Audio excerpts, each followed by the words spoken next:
Hey everybody, my name is Brendan. If you're watching this right now, you're watching my Q&A with producer and director of WBCN and the American Revolution, Bill Lichtenstein. First of all, I just want to thank all of you who are watching, who are supporters for our four new theaters, the Ambler, County, Princeton Garden, or Highway Theater.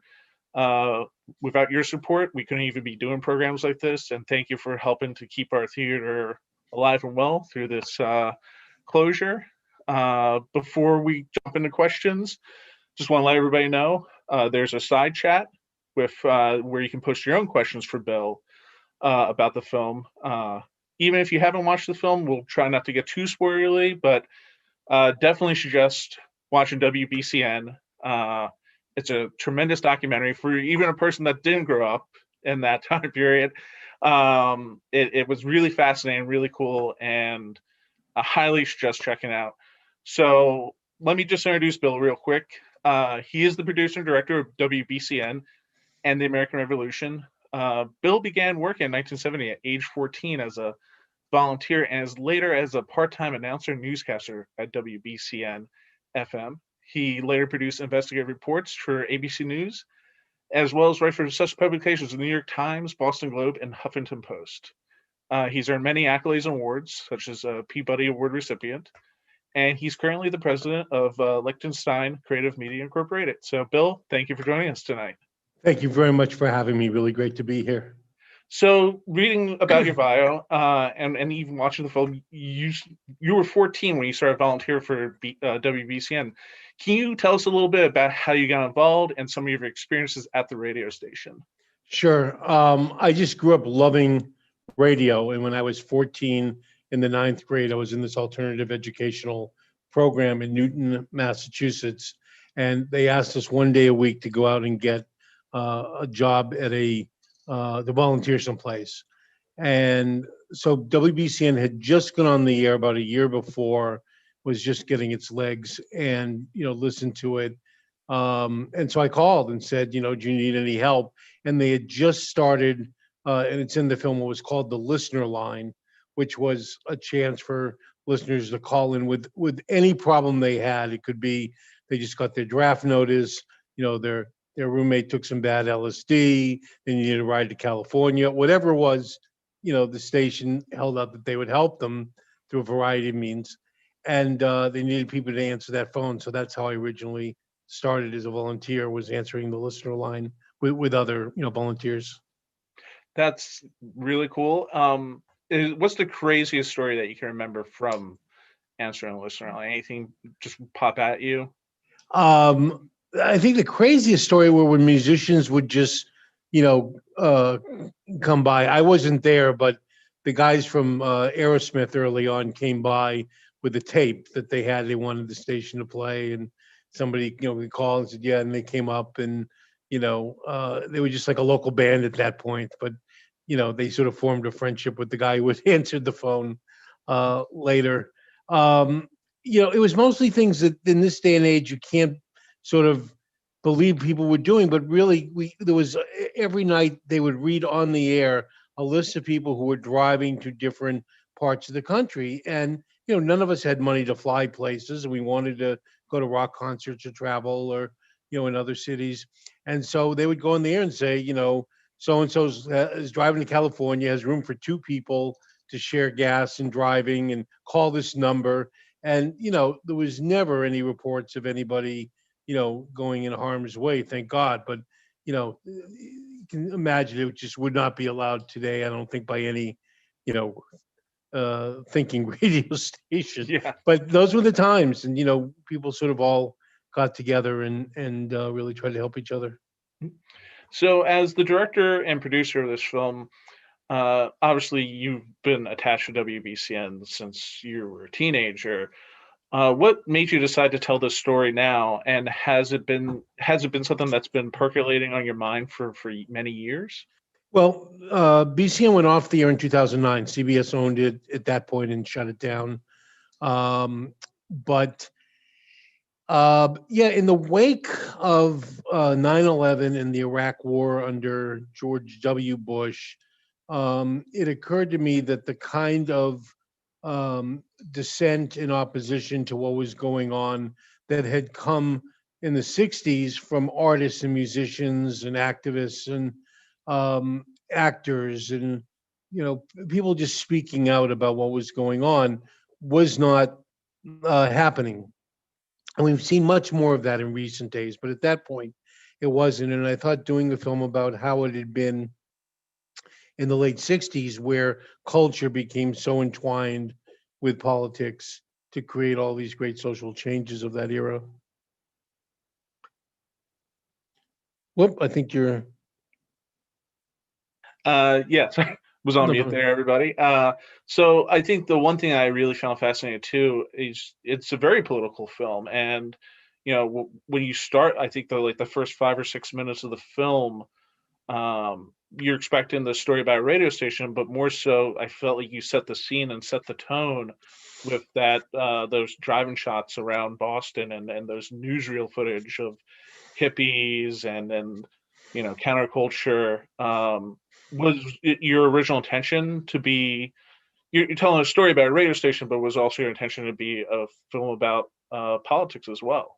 Well, it's what it grew out of, and the BCN was really set against that era, which the antagonist, of the era, the same way if people look back on 2020, clearly the antagonist of the story, and almost any way you could tell the story of 2020 is Donald Trump.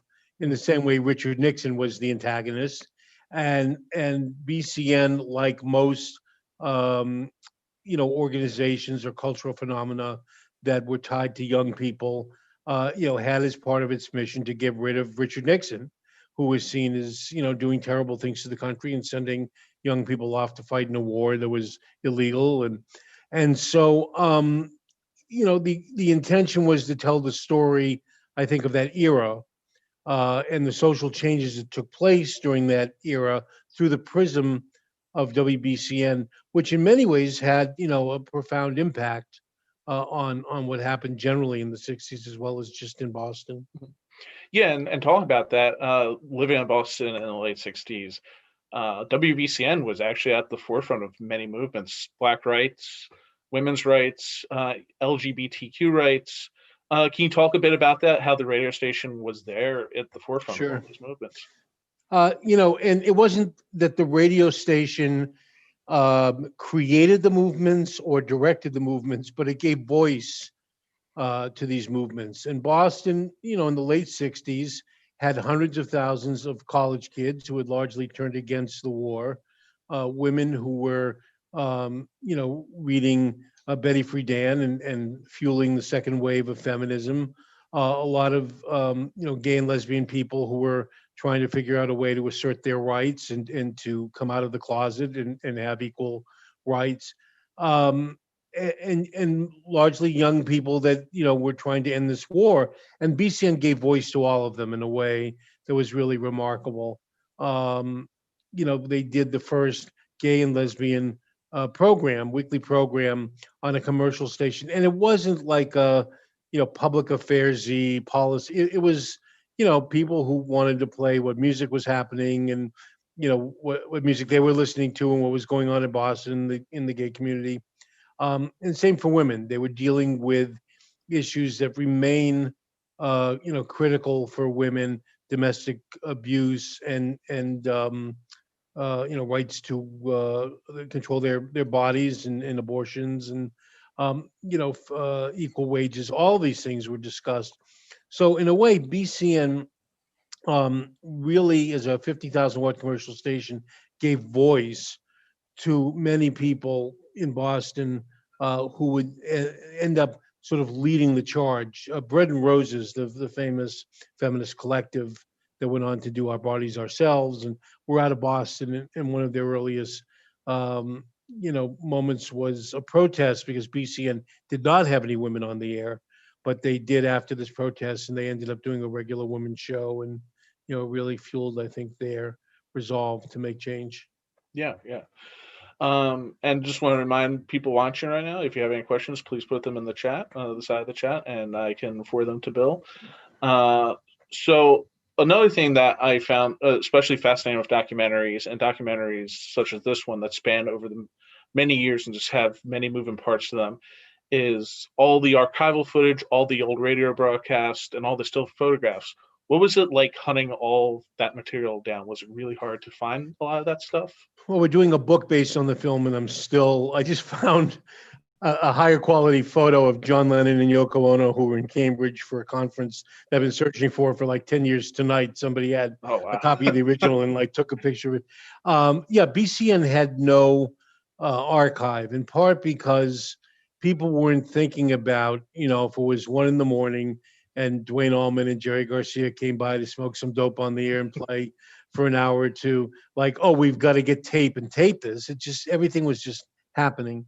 And so there were very few archives made by the station of what was going on.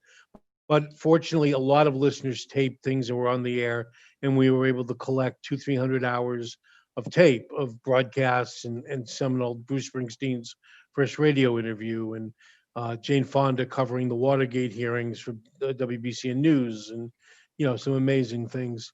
And there were a number of photographers who widely took photos during that period in Boston as well, who made their work available to us. So that was probably the hardest thing, because we went about creating the film backwards. Normally, with a film like this, you tell the story and then you go and try to find pictures that you can use to show what you're talking about. Here, we really searched for the archival material first, and we used the material that was the strongest to build the story, and then people commented on that. So, just a lot of great moments musically, politically, from that era. There was a moment when the news dissector of WBCN, Danny Schechter, who was the newscaster there, widely respected in Boston, lived with a guy named Bill Zimmerman, who was involved in the Wounded Knee airlift, where they had Native Americans in Wounded Knee, South Dakota, had taken over the town in protest of the conditions of Native American people in America. And the FBI, smart enough not to engage them, in a shooting match on Wounded Knee's soil, decided that they would put together a siege and just, sort of freeze them out. And so there was an FBI siege that went on there for a long time, and they couldn't get food, they couldn't get medical supplies. So Bill Zimmerman, who was a pilot, got together with some people, and they did a airdrop of food and medical supplies to the Native Americans, which led to the FBI knocking on his door in the house he shared with Danny Schechter at 6 a.m. Of course, Danny comes down with his tape recorder running, and you can hear the whole scene. One of the most haunting scenes, I think, for me of the 60s is this FBI agent yelling at Danny, "Do not interfere with justice." Wow. And he almost got arrested. But, there are these amazing moments that just, BCN was fearless about running up against, the powers that be. And, it was a pretty amazing time. Yeah, and dealing with all that footage what was the editing process like? Did you have to leave a lot of footage on the cutting room floor? What was like how long was your first cut? The first cut was about 8 hours. But it was just to sort of put together, and it was done chapter style. So each section tells a story, and then it moves on to the next kind of story. And so once we got to that point, then it's just, what can you take out and keep it moving? Sort of what's at the heart of the story. There were things, we wanted to make a point about famous musicians who dropped by the station to play. We maybe had, 4 or 5 examples of that. We didn't need 4 or 5. We just needed 1 or 2. And so slowly the material was the strongest, and largely the archival material was the strongest, went out and rose to the top. And that's what remained. But, we tried to cut it. A friend of mine who was a producer with me at ABC News saw it, and she said, I can't quite put my finger on it, but the editing style is really different than anything I think I've ever seen. And I said, why? She said, well, 1 minute it's sort of funny, and the next minute, and I realized early on, instinctively, we kind of created a film that was almost like listening to WBCN, be something serious, something funny, some music, commercial, and so you move through it that way, as if almost Yeah. like you're listening to the station.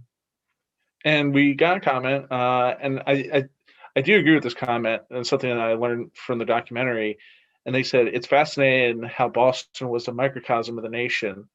The world of information is so spread out now, so it's incredible to see how information grew organically within a relatively small area. And that's really interesting because that was something that I found fascinating about the documentary, is how, there's no internet, there's no like communication like that, like we would have nowadays, but how it felt like the word got around and people were very connected and tuned in to that area. Well, BCN was the Facebook of its day for Boston. The same way, if you hear some piece of important news, you instinctively go to your whatever your go to CNN or Facebook or to see what's going on. Without BCN, there really were no avenues to find out from the perspective of young people what was going on. You had the Boston Globe and the 3 TV stations, but if there was a demonstration where protesters were arrested, or if there was anything going on, you couldn't really count on them to explain sort of the underlying reasons, or what happened. And so BCN became incredibly important, and would oftentimes put people on the air who would call up with something that they had seen, or something was going on. Suddenly they would be on the air talking about it. It had that, and I think that's why the listener line was so important. It really became kind of a two-way communication with its listeners, and the fact that it wasn't an underground station in the basement of a church somewhere, but it sat atop, by 1972 or three, it sat atop the tallest building in New England, the Prudential Tower, at 50 stories, and you could see it from anywhere in the city. Gave it a certain presence, um, and it was beloved by, in going through photographs from that era that we're still looking at. We're doing a book for MIT Press, but there's not just young kids and musicians, but the Red Sox loved it. We're big fans of the station, and Governor Dukakis and Mayor of Boston Kevin White, and people just love that station, and it really tried to give voice to everybody. I think that was really the hallmark of the station, but in a fair way. I think BC would never have stood by with the kind of generation of propaganda that's going on now. I think Yeah. it's very important to try to you know keep the facts straight for people of what was going on. Yeah, definitely. And another thing I also was curious about was the interviews. How were you able? Was it easy to reach out to everybody to take part in it? Was it hard? How long did it take you to gather all those interviews for this film? We started the interviews in 2012, and it took a few years to get everybody together. I tried to do them as people were in Boston, because we had one or a couple locations here, so that they would all look sort of the same. We traveled for a few of them. I had to fly to Arizona, which is where Noam Chomsky lives now, and a couple people were outside the city. But largely we did them around New England, and we did them over time. And they were lengthy interviews. Some of them were 3, 4, 5 hour interviews. Were just talked about because it wasn't clear exactly what might be important. And frankly, in the way I generally work, but particularly here, each person, it wasn't like, well, you're going to talk about this, you're going to talk about that.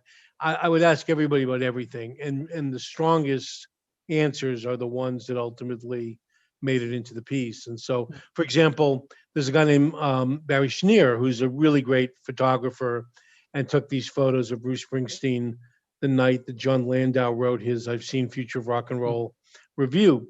And that's what I wanted to interview him about. But we started talking about the anti-war protests and about the draft, and he was great, and he spoke very eloquently about that. So he's in the film talking Yeah. about those things as well. And we have Steve Wayne. We have one sort of tried and true BCN listener, who just I think captures what the listenership of the station was.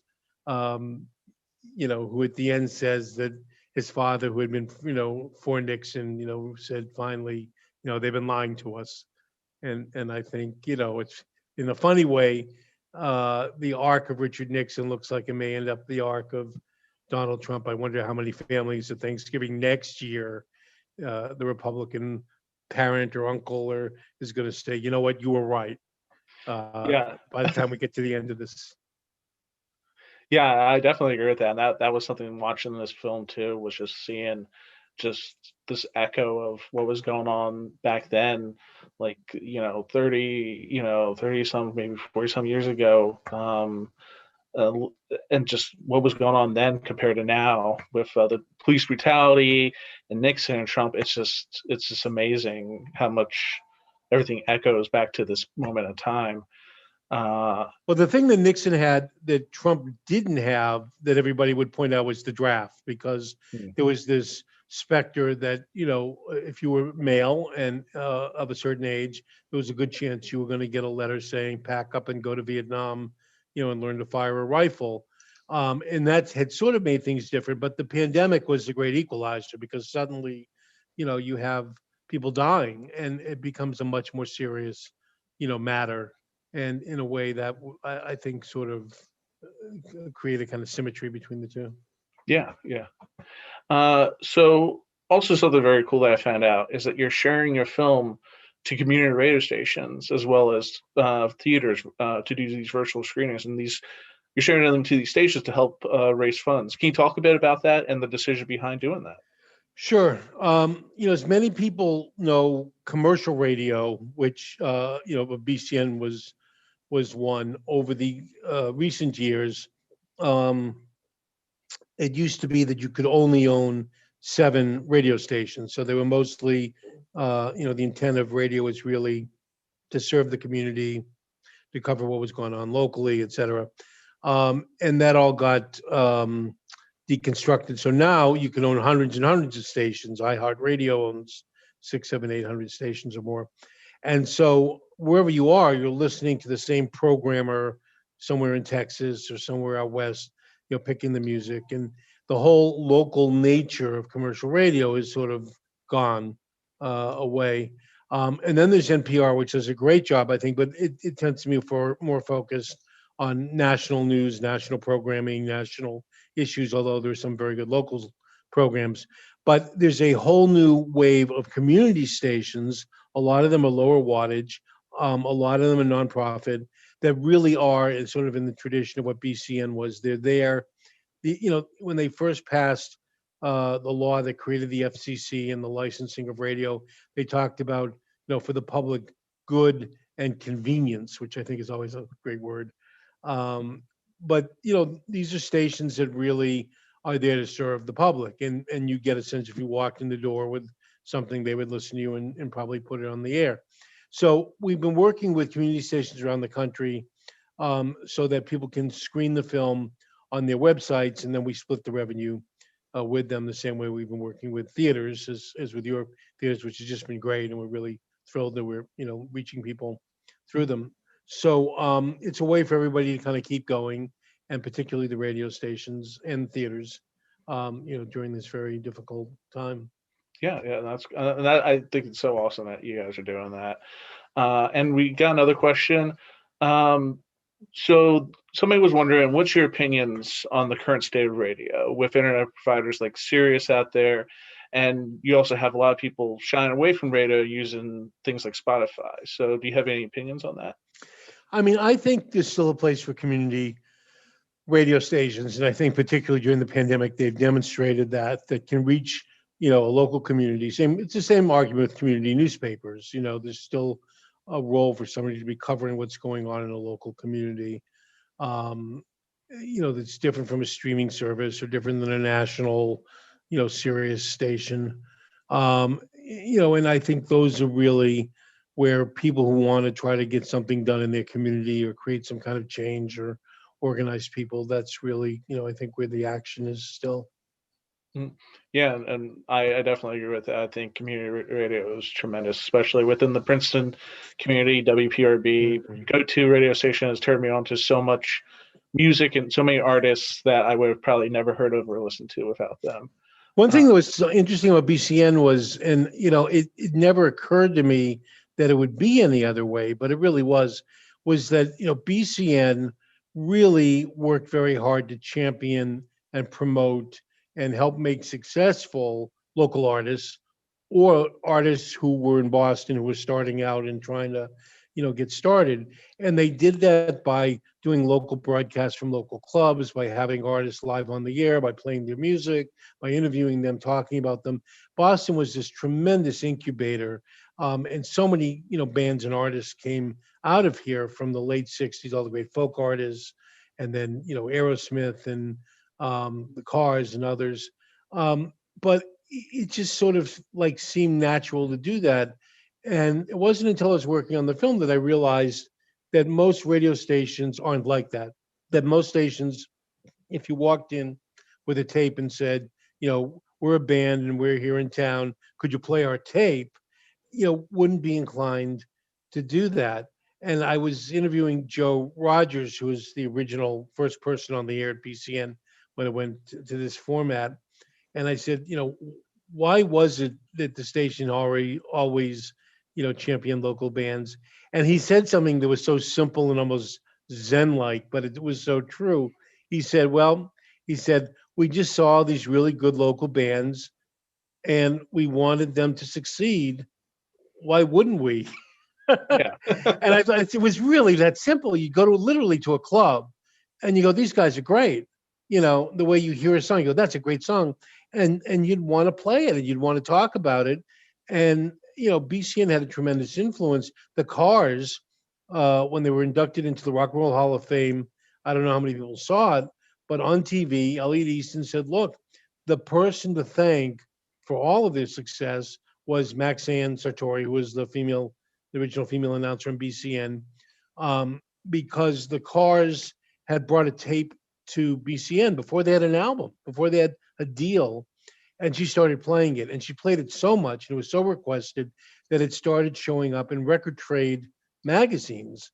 He said, and all these record company guys, they look at like what albums are being played and saw it, except instead of where it would say record label, it just said tape. He said, and suddenly there was this like caravan of record executives driving to Boston to find out what this tape thing was all about, and that's how the Cars were discovered. And so it's so many bands, Queen and others that she really was instrumental in, Aerosmith, just amazing. Yeah, truly tremendous. And one final question before I let you go. Uh, Currently, WBCN is the documentary is making its rounds virtually. Are there any plans? You mentioned a book. Are there any other plans for the book as well as plans for the documentary down the line? Yeah, it's moving a little bit slower just because of the pandemic, but it's going to be available online to watch. Next spring, it will air in Boston on WGBH, on the PBS station here, and then by the fall, it will be on PBS stations across the country. And then at that point, we'll have a book coming out on MIT Press that we're really excited about.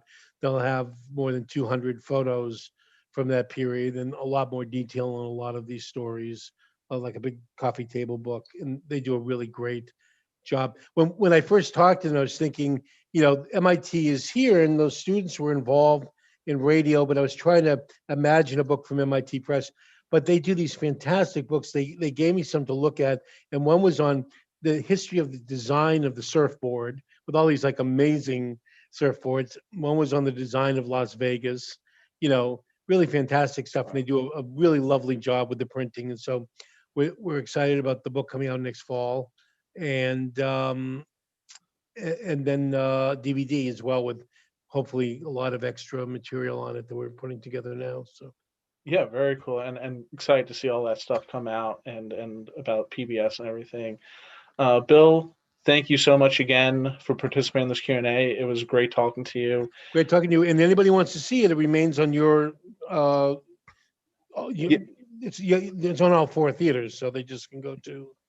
Yeah, and just like Bill said, you can watch WBCN and American Revolution right now. It's either at the Ambler County Highway or Princeton Guardian Theater websites. Definitely check out. It's worth the watch. Thank you again to everybody that watched, and thank you, Bill, for participating. Thank you so much. Really appreciate it. Have a great day. You too.